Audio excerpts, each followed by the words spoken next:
Hi, this is James Zhang, and today I'm here with Gary and Heidi Young, and we're going to talk about their recent acquisition called Village at the Crossroads, which was 200 units in Irving, Texas. So, Gary and Heidi, thanks for joining. Maybe just to kick it off, tell us a little bit about sort of when you guys found this deal and sort of how you went about acquiring this deal. Sure. Well, the property was fully marketed in a area that we really like, Irving, Texas, and I think that was one of the big things that attracted us to the property in the first place. It was fully listed by Marcus and Milchap, and we were able to tour it. We just fell in love with the property. Yeah, it was great. It has a soccer field, it has community area, community space. Those were things that we really see as important elements on a property so that we can build community. Okay, so it's 200 units. If people are familiar with Dallas, sort of in between downtown Dallas and DFW Airport, right in South Irving, and they offered the deal two ways really. You could take the deal new debt, or you could do a loan assumption. So how did you offer on the deal, and sort of which way did you end up choosing? Yeah, it's kind of a toss-up. The new debt was very attractive. The interest rate would have been better. The assumption, though, when we compared just the overall net out of the deal, the numbers just looked better. And that was the deciding factor. Okay. And then do you remember, so, this was 8, 9 months ago. Do you remember how much hard money you had to do on this deal just to make sure you won the deal? Oh, we remember that well. Yes. We put in 400, and Okay. that was all our money. So Okay. So 400 day one to just sort of lock up the deal and give the seller confidence that you're going to be able to win this deal and close on it. And then, once let's say you got awarded the deal, now, I guess there's two parts. One is you have to make sure you get your loan approved. And then number two, you have to go out and raise the equity. So maybe touch on the equity raise here on this slide. yeah, our first deal when we raised, it was only 1.7 million. It was 77 units, and then the next one we did was 310 units, but we had a partnership. So this one we were doing by ourselves, and it was like $6 million, and we just felt we could do it. So We were that confident in what we were doing here, though. I mean, we loved the property. We were obviously going to do what we need to do because we had 400 hard on it of our own money. Sure. And then so you sort of put out this one-page summary. So was this after you were awarded the deal? Did you start sending this out to people sort of while you're doing your due diligence, or what was the timeline there? we had some due diligence prior to even making the offer, so we knew that it was in good shape. We did this pretty soon after. And we did the sensitivity table. Yeah, so one of the things about this property, we underwrote it with an exit cap of 7.5%, and who knows what the future is. And so one of the things that we did was we did the sensitivity table, and just whatever cap rate you think is going to be in the future when we sell, you can just look at that cap rate and pick your number. So I think it gave people a little bit better idea of where we might be in the future, and or where the property might be in the future. Okay. And then, a lot of people will do like a webinar, once they have their PPM and all that stuff. Did you record a webinar, or did you send it out? What was the decision on that?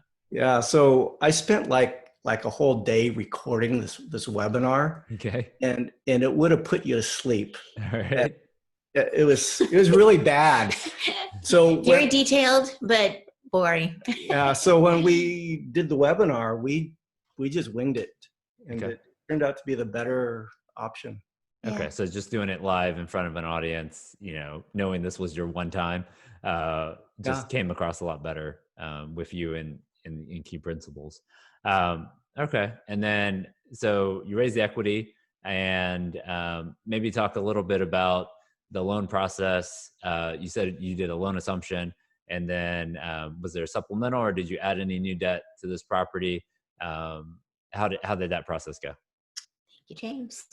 Yeah, it was great. We were able to get a supplemental, and I think you were able to roll in about half of the rehab dollars, and Okay, that was great.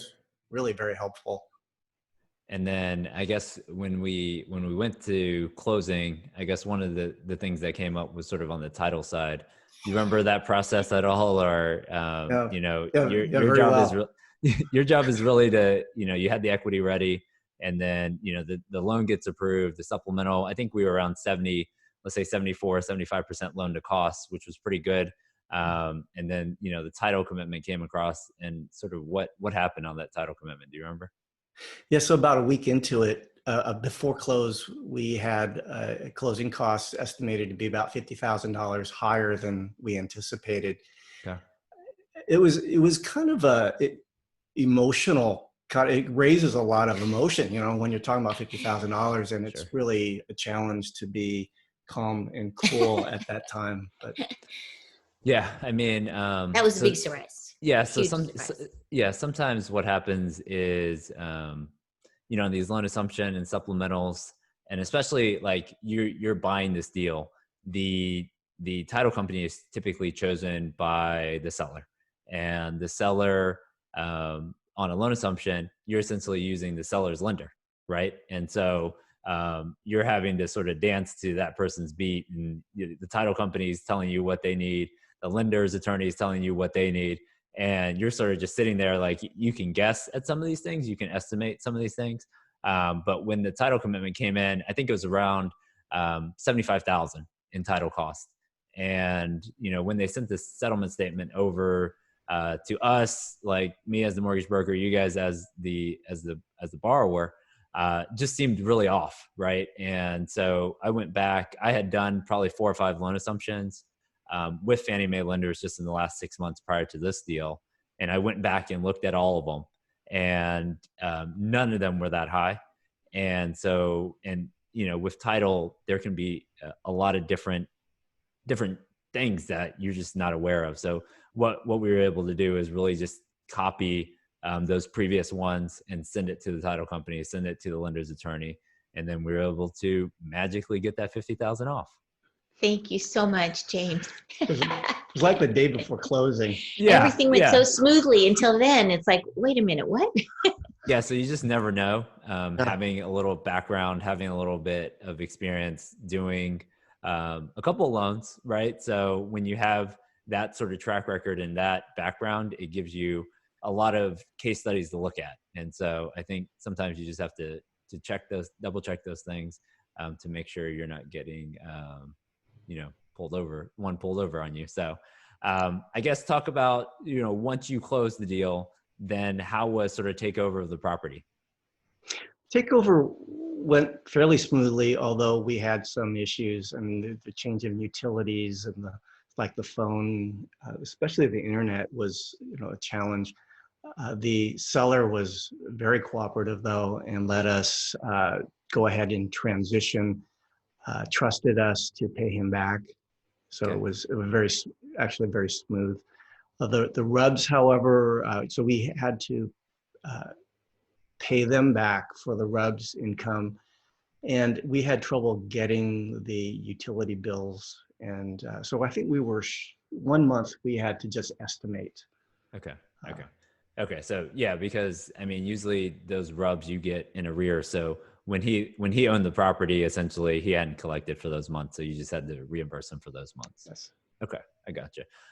And then, so you guys closed, let's say 7-8 months ago, and then, you know, what did you start doing once you got onto the property? Yeah, we did a full video surveillance system. That Okay. was pretty immediate. We had a short list of lender required repairs, very low amount of money, and so we did that quickly. And then more recently, we did the water conservation, which was basically full toilets, shower heads, bathroom aerators, kitchen aerators. Okay, so we got some pictures here. So you changed a lot of toilets. A I lot of guess a toilets. lot of toilets from in shower heads and aerators. And so I threw some pictures up here for you guys as well. And so what impact was that? Like what was water sort of per month before and then after? Do you have any, I know you guys just did this, but do you have any rough numbers?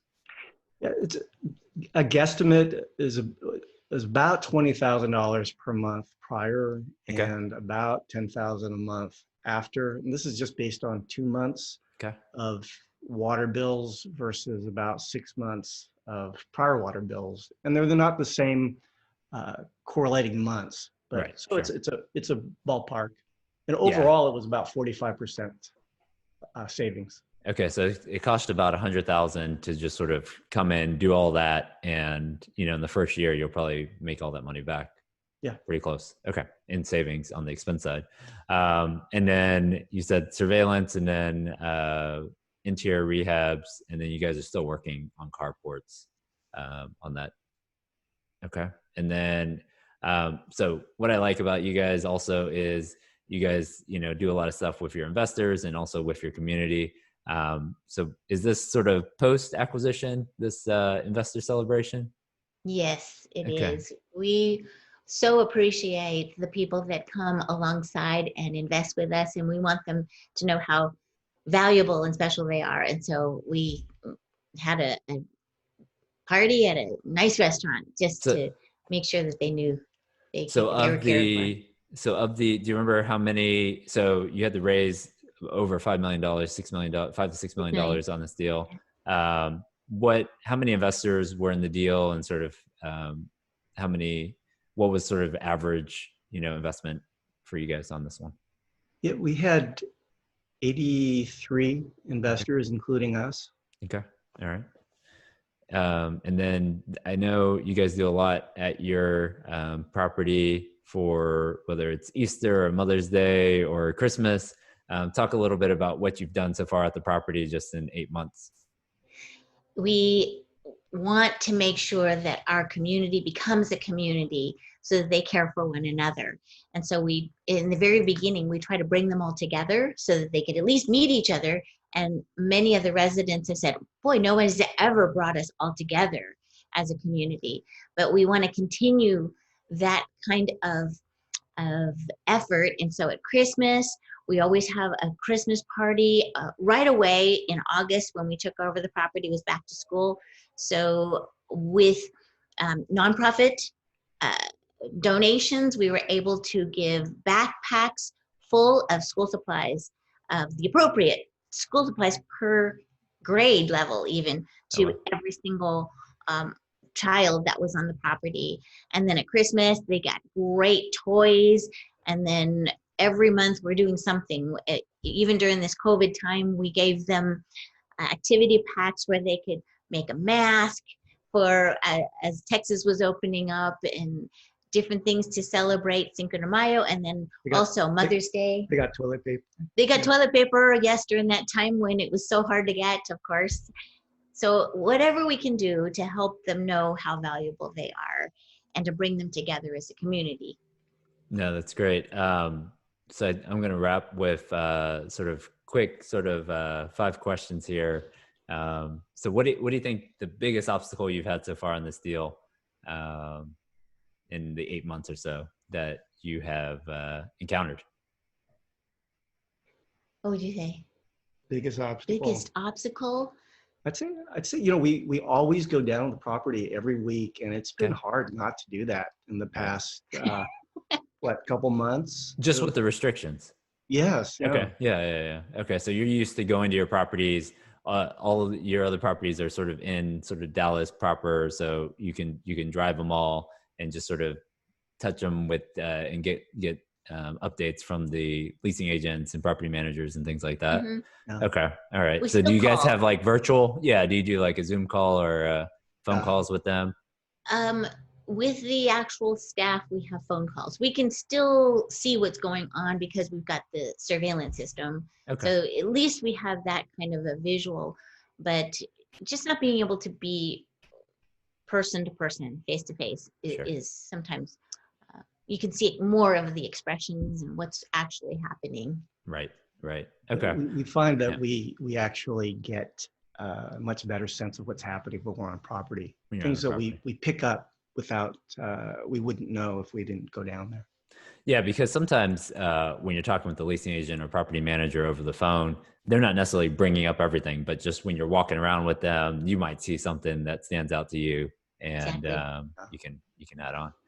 Um, so, what is one thing that you're going to do the same as this deal, and then one thing that you're going to do different on your next deal?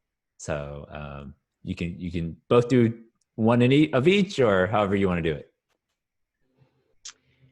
I think one thing we're going to do the same is reach out, do the outreach. That's really become kind of the main reason we do this now.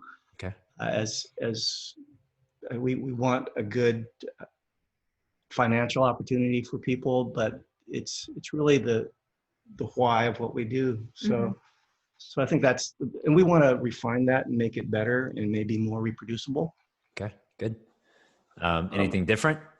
I think, we're learning how we are much more hands-on than a lot of operators. Okay. And I think we would have to refine how we really work with third-party management. Sure. And how we can be involved and have good communication, those kinds of things. Okay, so just making sure like you and the property management company coming into the deal are sort of on the same page Yes. in terms of staff, in terms of rehab, all those things, to just really, just because you guys have to work in unison on so many different things. Yeah. Right. Okay. What's your advice for people who, rewind, maybe 4 or 5 years ago when you were doing your first deal? What would you have told yourself, I guess, when you were first starting? Compared to where you are now? Yeah, I think for me, I would just say jump in. And Okay.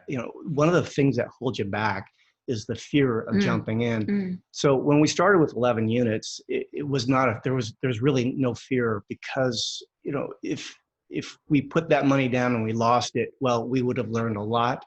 Sure. And at least we would know what to do and what not to do. So it was not the barrier. So some people say don't start with, start with something where you have third property management. But Right. Sure. I think, jump in, and if you have to do it yourself, that's okay. Okay. I think we did learn the majority of what we needed to learn in that initial thing, because we had to learn the software, we had to learn all of the different elements of managing a multifamily property just in that first time. So sometimes you can do a piece, but we had to do it all. So that was really good. It was really worth it for us. Okay. All right. No, that's perfect. What is one thing that differentiates you from all the other GPs out there? What do you think is, if you had one thing that stands out for you? Yeah, I think we're very hands-on, and we really pay a lot of attention to detail. But the thing that differentiates us, I think, is Heidi. There you go. Perfect. All right. And he's a good husband, isn't he? It's her passion to do something special for residents, and people know that. The residents know that. right. It's what gives the whole thing life and meaning. I think it does help motivate the staff as well. We do try to bring everybody together in on these projects. It's not just me. It's not just the nonprofits that we seem to work well with, but everybody gets involved and feels the joy of being able to create community amongst each other. And it's one thing to have that goal, but it's another thing to have that passion. And I think Sure. that's what Heidi has. It's a real passion to do that. No, that's great. I don't have anything else. Anything else that you guys want to touch on, or what's the best way for people to reach out to you, either to learn more about this deal or just learn more about the projects you're working on? Oh yeah, you can email either one of us. It's Gary or Heidi at ECCEventures.com. Check out our website, ECCEventures.com. give us a call, text us, anything would be good. All right. Thanks a lot, guys. Thank you, James. Thanks, James. All right, bye.